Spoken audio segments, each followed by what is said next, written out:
2002 UP विधानसभा चुनाव का बिगुल बज चुका था। उस समय योगी आदित्यनाथ चाहते थे कि गोरखपुर सीट से डॉक्टर राधा मोहन दास अग्रवाल को चुनाव लड़ाया जाए, लेकिन बीजेपी ने कल्याण सिंह और राजनाथ सिंह के करीबी शिव प्रताप शुक्ला को चुना। और शिव प्रताप शुक्ला 4 बार विधायक रह चुके थे और 3 बार कैबिनेट मंत्री। जब योगी आदित्यनाथ को यह पता चला कि उनकी मर्जी के खिलाफ बीजेपी ने शिव प्रताप शुक्ला को चुना है, तो उन्होंने डॉक्टर राधा मोहन दास अग्रवाल को अखिल भारतीय हिंदू महासभा का झंडा थमाकर बीजेपी के उम्मीदवार के खिलाफ चुनावी मैदान में उतारा। और इसका नतीजा ये रहा कि बीजेपी के टिकट पर चुनाव लड़ रहे शिव प्रताप शुक्ला बुरी तरह हार गए। योगी आदित्यनाथ के हठ योग की ये कहानी तो एक छोटी सी शुरुआत है।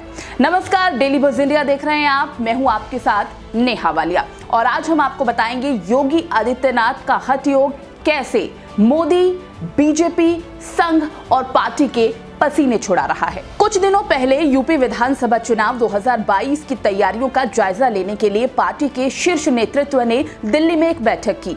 इस मीटिंग में योगी आदित्यनाथ को नहीं बुलाया गया था। इसके बाद राष्ट्रीय स्वयंसेवक संघ के सरकार्यवाह दत्तात्रेय होसबले और बीजेपी संगठन महासचिव बीएल संतोष के साथ उपाध्यक्ष और यूपी प्रभारी राधा मोहन सिंह लखनऊ पहुंचे। दत्तात्रेय ने संघ के नेताओं से बातचीत कर फीडबैक लिया, तो वहीं बीएल संतोष और राधा मोहन सिंह ने दोनों डिप्टी सीएम केशव मौर्य और दिनेश शर्मा समेत कई मंत्रियों के साथ बातचीत की। इनका मकसद योगी आदित्यनाथ के 4 साल के कामकाज की रिपोर्ट बनाकर दिल्ली में दिखाना था। और वहीं दूसरी ओर मुख्यमंत्री योगी आदित्यनाथ इन पर पैनी नजर बनाए हुए थे और अपने काम में व्यस्त थे। इस बीच बीएल संतोष ने योगी आदित्यनाथ से मुलाकात की।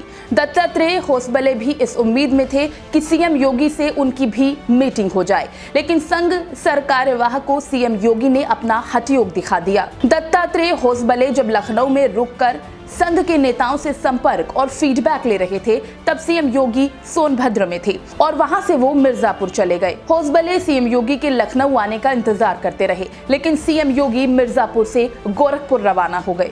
सूत्रों के मुताबिक दत्तात्रेय ने मुख्यमंत्री योगी आदित्यनाथ के दफ्तर में संपर्क किया और पूछा कि वो रुके या फिर लौट जाएं, लेकिन वहां से कोई पॉजिटिव रिस्पांस नहीं मिला, जिसके बाद वो बैरंग लौट गए। संघ ही नहीं, सीएम के हठ योग के सामने पीएम नरेंद्र मोदी और अमित शाह तक की भी दाल नहीं गल रही है। पार्टी सूत्रों की माने तो मुख्यमंत्री योगी आदित्यनाथ मन बना चुके हैं।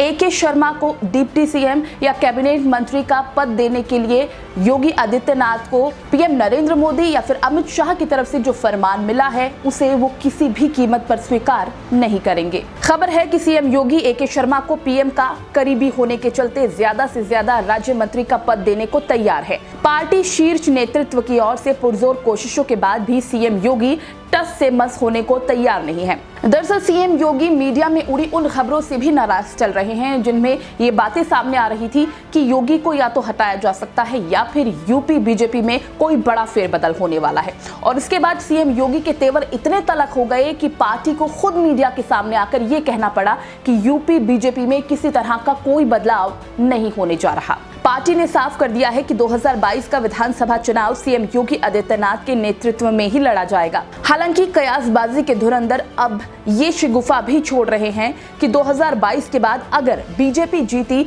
तो शायद योगी को सीएम का पद मिलना मुश्किल होगा। लेकिन इस तरह की बातें 2017 विधानसभा चुनाव से पहले भी उठी थी। तब यूपी सीएम पद के लिए पीएम मोदी के भरोसेमंद मनोज सिन्हा, केशव प्रसाद मौर्य समेत कई नामों पर चर्चा हुई थी, जिससे खफा होकर योगी आदित्यनाथ गोरखपुर चले गए थे। उस समय भी योगी आदित्यनाथ के हठ योग के आगे किसी की नहीं चली थी। तब अमित शाह ने हेलीकॉप्टर भेजकर योगी आदित्यनाथ को बुलवाया और कहा, आप ही यूपी के अगले सीएम होंगे। अगर बीजेपी 2022 में यूपी में बहुमत लेकर आई तो फिर से 2017 वाली कहानी दोहराई जाएगी, क्योंकि योगी आदित्यनाथ के हठ योग के आगे मोदी, शाह, संघ और बीजेपी सभी फेल हैं। कैसी लगी आपको ये स्टोरी, कमेंट बॉक्स में जरूर बताएं और हाँ, डेली बज़ इंडिया को लाइक और सब्सक्राइब करना बिल्कुल ना भूलें।